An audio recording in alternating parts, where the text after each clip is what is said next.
नमस्कार, मैं हूं दीपांजलि मोइत्रा।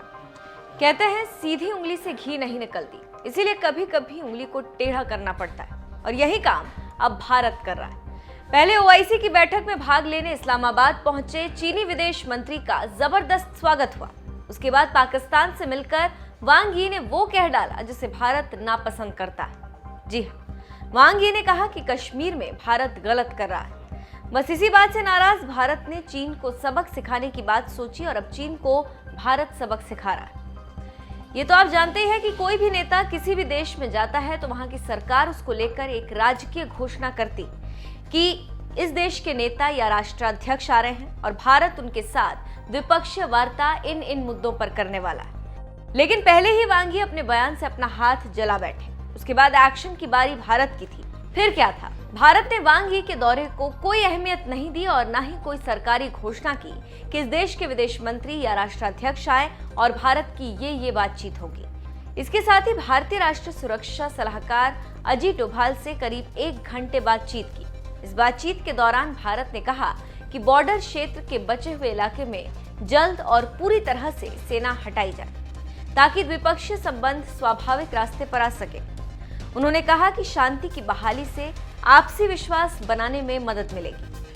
अजीत डोभाल ने वांग यी से कहा है कि सुनिश्चित किया जाए कि कार्रवाई समान और परस्पर सुरक्षा की भावना का उल्लंघन न करे, एक ही दिशा में काम करें और बकाया मुद्दों को जल्द से जल्द सुलझाएं।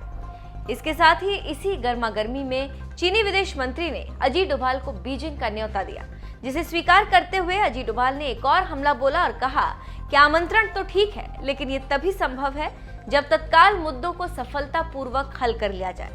तो आप समझ सकते हैं कि कैसे चीन की हेकड़ी भारत ने निकाली और क्यों भारत चीन के बयान पर कड़ा रुख अख्तियार कर रहा है। देखना होगा कि आगे क्या होता है और चीन डोभाल की बात पर कितना अमल करता है।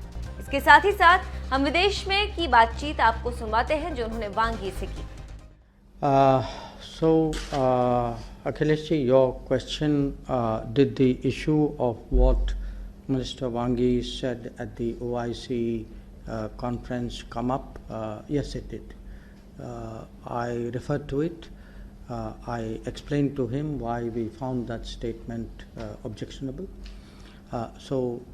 It was subject discussed at some length. There was a larger context as well. I conveyed that we hoped that China would follow an independent policy in respect of India and not allow its policies to be influenced by other countries and other relationships. So that was that context.